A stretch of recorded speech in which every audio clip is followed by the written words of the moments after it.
dans un monde dur et froid, sans savoir que par amour pour moi, Jésus s'était donné sur la croix à Golgotha.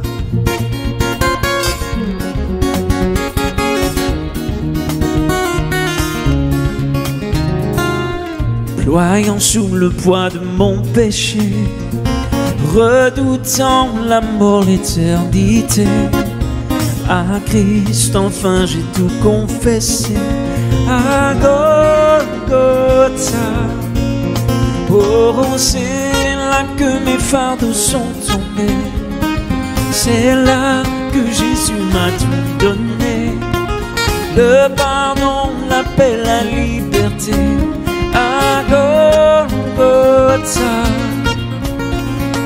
Maintenant à Christ j'ai tout donné, maintenant tout en moi peut chanter, maintenant la vie a commencé à Golgotha. Oh, c'est là que mes fardeaux sont tombés, c'est là que Jésus m'a tout donné, le pardon, la paix, la liberté à Golgotha. Oh, c'est là que mes fardeaux sont tombés, oui, c'est là que Jésus m'a tout donné, le pardon, la paix, la liberté à Golgotha. Yeah.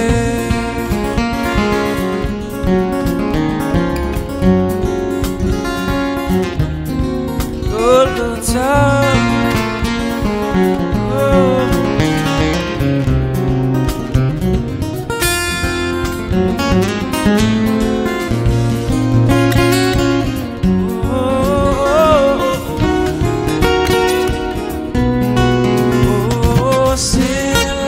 Mes fardeaux sont tombés, oui, c'est là que Jésus m'a tout donné, le pardon, la paix, la liberté à Golgotha. Oh, c'est là que mes fardeaux sont tombés, oui, c'est là que Jésus m'a tout donné, le pardon, la paix, la liberté à Golgotha.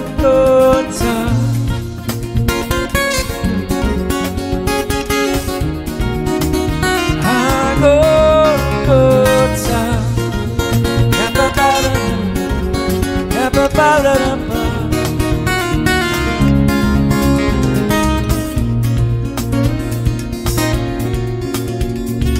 C'est là que mes fardeaux sont tombés à Golgotha.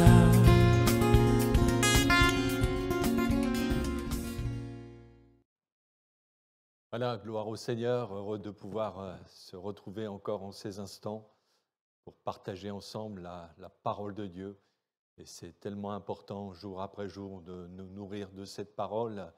Et j'aimerais vous inviter à suivre une lecture dans l'épître de Paul aux Philippiens, au chapitre 4, et à partir du verset 10, l'apôtre Paul écrit « J'ai éprouvé une grande joie dans le Seigneur de ce que vous avez pu enfin renouveler l'expression de vos sentiments pour moi. Vous y pensiez bien, mais l'occasion vous manquait. Ce n'est pas en vue de mes besoins que je dis cela, car j'ai appris à être content de l'état où je me trouve. Je sais vivre dans l'humiliation et je sais vivre dans l'abondance. En tout et partout, j'ai appris à être rassasié et à avoir faim, à être dans l'abondance et à être dans la disette. » Et au verset 13, il va dire, et nous retiendrons particulièrement ces paroles, « Je puis tout par celui qui me fortifie. » L'apôtre Paul avait appris à être content dans l'état où il se trouvait. Il savait vivre dans l'abondance, comme dans l'humiliation, dans les moments où tout allait bien, où il ne manquait de rien, il savait donner gloire à Dieu, mais dans les moments où les choses allaient mal, les moments de disette, d'affliction, où les vents étaient contraires, il savait aussi donner gloire à Dieu. En toutes circonstances, l'apôtre Paul avait appris à vivre avec Dieu. Et ça, c'est quelque chose d'essentiel. Et si l'apôtre Paul avait appris à vivre avec Dieu en tout temps, ce n'était pas le fait qu'il était un être exceptionnel, mais sa force, il la puisait dans le Seigneur. Et c'est pourquoi il pourra dire avec assurance, « Je puis tout par celui qui me fortifie ». Et quand il dit « Je puis tout », on pourrait se dire « Mais quelle prétention ! Comment est-il possible de pouvoir affronter toutes les difficultés ?» Mais Paul n'était pas un prétentieux, c'était un homme de foi. Et l'apôtre Paul connaissait la puissance divine du Christ ressuscité. Et il puisait toute sa force en lui.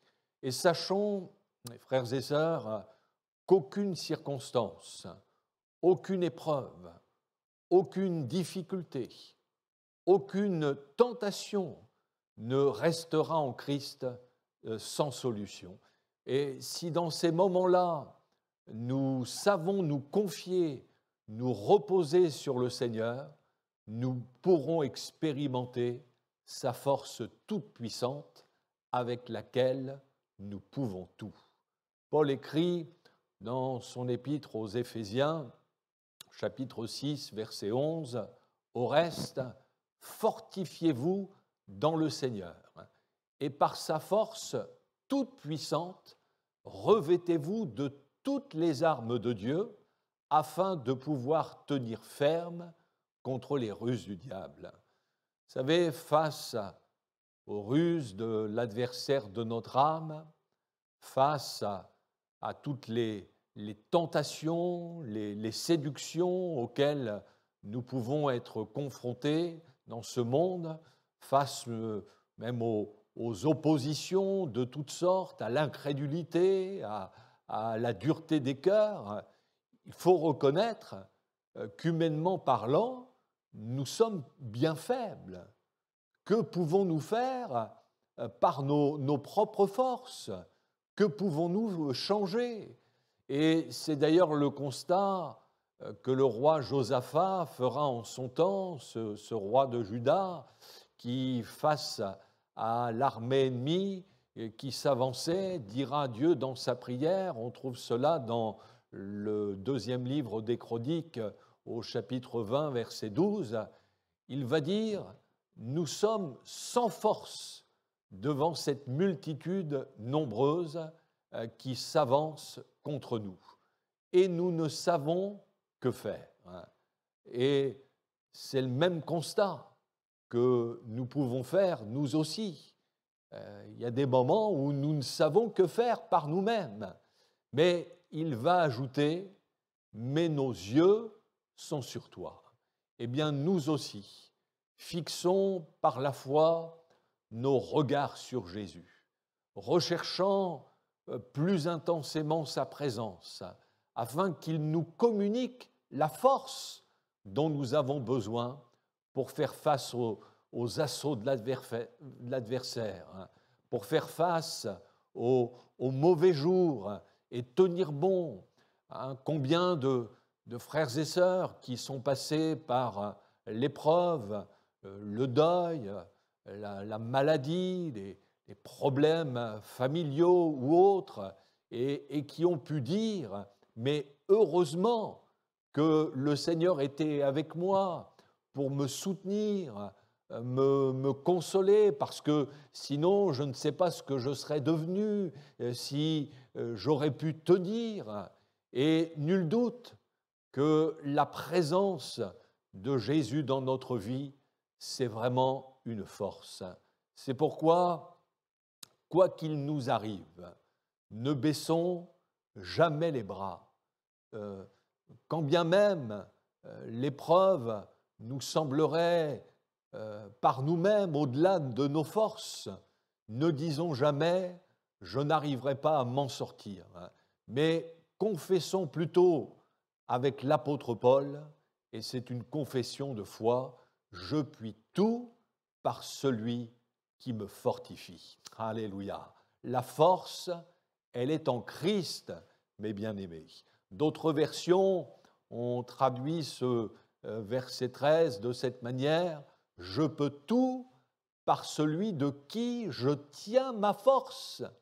Notre force, nous la tenons de Jésus. Ou encore, « Je puis tout dans la communion de celui qui est la source de ma force ». C'est lui la source de notre force. Ou encore, « Je peux tout en celui qui me rend fort ». Oui, moi je suis faible, mais le Seigneur, lui, me rend fort. Et encore une autre version dit « Je peux faire face à toutes les difficultés grâce au Christ qui m'en donne la force ». Notre force, elle est en Jésus et rien qu'en lui. N'allons pas chercher d'autres moyens, la force, elle est en Jésus et en lui seul. C'est pourquoi nous devons veiller à cultiver notre intimité avec celui qui peut nous vivifier, nous rendre vainqueurs en toutes circonstances. Vous savez, quand l'ennemi, quand les influences du monde, les difficultés reprennent le dessus dans notre vie et que nous baissons les bras, que nous sommes abattus, effondrés, ce n'est pas que l'ennemi ou que le monde soit d'un seul coup devenu plus fort, mais notre faiblesse est due au fait que notre relation avec le Seigneur n'est pas ou n'est plus ce qu'elle devrait être. C'est ça le problème. Vous savez, c'est vrai, les temps dans lesquels nous sommes vont devenir de plus en plus difficiles. Plus le retour du Seigneur approche et plus l'ennemi de nos âmes est en train de se déchaîner de toutes parts. Et ceux et celles qui n'ont qu'une religion de forme, même une petite religion évangélique, ont du souci à se faire. Il n'y a pas de secret. Si nous voulons tenir bon jusqu'au bout, envers et contre tout, parce que c'est de cela dont il est question, eh bien il nous faut être profondément enracinés dans la personne de Jésus. Efforçons-nous de nous placer en sa présence quotidiennement, ne négligeons pas ces temps-là, car c'est dans cette communion avec Jésus que nous allons puiser toute l'énergie, toute la force pour être en mesure de rester debout. C'est lui et lui seul la source de notre force. Alors, ayons vraiment le langage de la foi, parce que c'est important d'avoir le langage de la foi. Et disons avec l'apôtre Paul, serrons vraiment cette parole dans notre cœur comme une promesse que nous pouvons vivre. Je puis tout par celui qui me fortifie. Oui, en Christ, je peux tout. En Christ, je peux résister à l'adversaire de mon âme, parce que justement, Jésus l'a vaincu à la croix du Calvaire. La tentation qui vient régulièrement frapper à la porte de mon cœur, même si elle est forte, même si elle est pressante, je peux néanmoins la vaincre parce que Jésus vient me secourir. Quand je suis tenté, il me donne sa force. Lui qui a été tenté en toutes choses, sans commettre le péché, sans jamais succomber à la tentation, eh bien lui qui a été vainqueur, il peut nous donner sa force pour résister à la tentation. Et ceci est vrai aussi pour la jeunesse. C'est l'apôtre Jean qui, s'adressant à des jeunes, dans sa première épître, au chapitre 2, verset 14, il dit « Je vous ai écrit, jeunes gens, parce que vous êtes forts et que la parole de Dieu demeure en vous et que vous avez vaincu le malin. » Ce n'est pas dans les distractions du monde, dans les loisirs, que les jeunes gens, les jeunes filles vont pouvoir tenir ferme face aux sollicitations du monde, mais c'est en puisant leur force en Jésus et en sa parole. Et on ne peut vraiment qu'encourager nos jeunes gens, nos jeunes filles à s'attacher de plus en plus à la personne de Jésus. Les craintes, les angoisses qui essayent d'envahir mon cœur par moments, eh bien, je peux en triompher parce que Jésus me donne la force de leur imposer silence. De même qu'il a imposé silence à la tempête, eh bien, il peut aussi imposer silence aux tempêtes qui peuvent souffler dans nos pensées.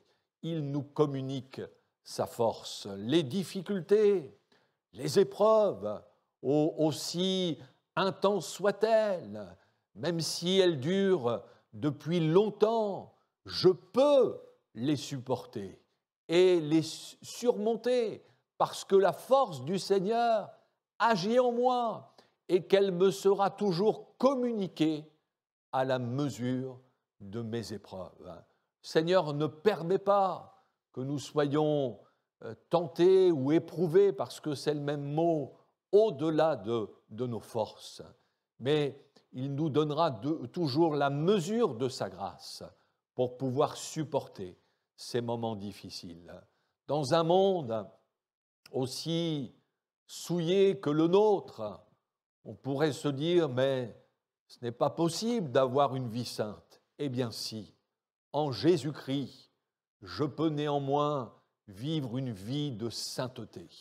Même si le monde se souille de plus en plus, en Jésus, je peux avec sa force vivre dans la sainteté, dans la pureté, parce que le Seigneur agit dans notre vie par l'action de son esprit. Nous savons qu'il est dit dans les évangiles concernant Jésus que tous cherchaient à le toucher, parce qu'une force, nous dit les évangiles, sortait de lui et les guérissait tous. Il y a une telle puissance dans la personne de Jésus que ceux et celles qui étaient malades et qui touchaient Jésus, instantanément, ils étaient guéris. Eh bien, nous aussi, puisque le Seigneur est toujours le même, pouvons prendre pour nous-mêmes ces paroles et se dire, mais la maladie qui atteint mon corps, eh bien, je peux en être guéri. Parce que quand je touche Jésus par la foi, il y a une puissance de guérison, une force divine qui sort de lui et qui me guérit. Oui, que le nom du Seigneur soit béni. Oui, je peux tout. Je peux bénir Dieu dans les bons, mais aussi dans les mauvais jours. Je peux me réjouir en tout temps et en toutes circonstances, même quand les circonstances sont défavorables, parce que la joie du Seigneur est notre force, comme le dit si bien Néhémie au peuple, au chapitre 8 de son livre, au verset 10, il va dire au peuple d'Israël, « La joie de l'Éternel sera votre force. » La timidité qui peut m'empêcher de rendre témoignage, qui peut me freiner pour élever ma voix dans l'assemblée, pour adorer le Seigneur, pour le prier, eh bien, je peux dominer sur cette timidité. Parce que comme le dit la parole de Dieu, ce n'est pas un esprit de timidité que le Seigneur nous a donné, mais un esprit de force, d'amour et de sagesse. Voilà l'esprit qui nous anime, un esprit de force. Et c'est pour ça que je peux triompher de toute forme de timidité. Alors, oui, là où vous êtes ce soir, élevez votre voix et vraiment faites cette confession. Dites avec assurance, affirmez avec conviction que vous pouvez tout par celui qui vous fortifie, et celui qui vous fortifie, c'est notre Seigneur Jésus-Christ. Chantez, certes, ce vieux cantique, mais qui est toujours d'actualité. La force est en Christ. Je suis fort, fort, oui, plus que vainqueur, par le sang de Jésus. À lui soit toute la gloire. Que le Seigneur vous fortifie.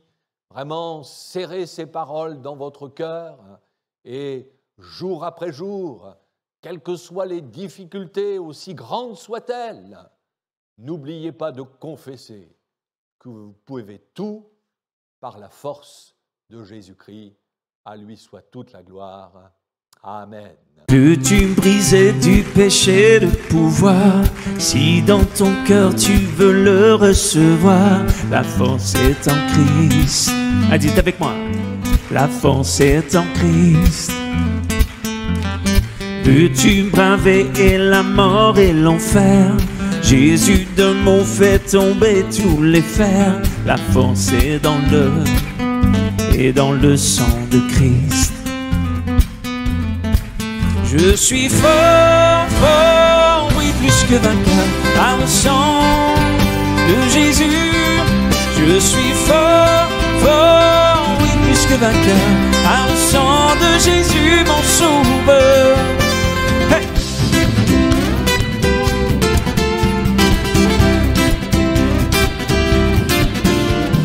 Peux-tu marcher toujours pur, triomphant?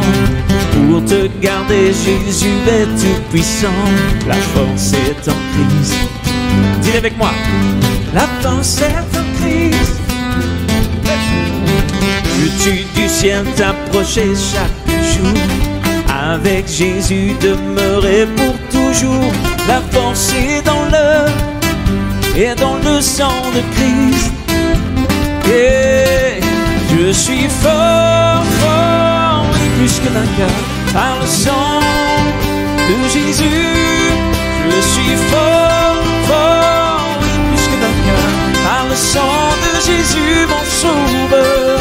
Je suis fort, fort, oui, plus que vainqueur, par le sang de Jésus. Je suis fort, fort, oui, plus que vainqueur, par le sang de Jésus, mon sauveur.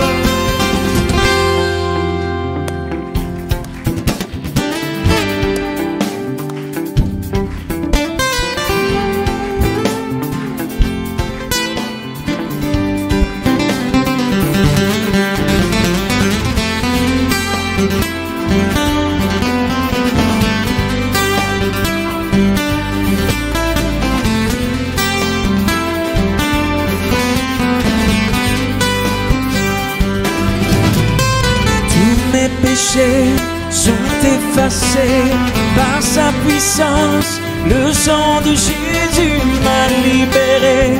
Je peux marcher et chanter avec foi. À vous, je suis fort, oui, plus que vainqueur, par le sang de Jésus. Je suis fort, fort, oui, plus que vainqueur, par le sang de Jésus, mon sauveur. Je suis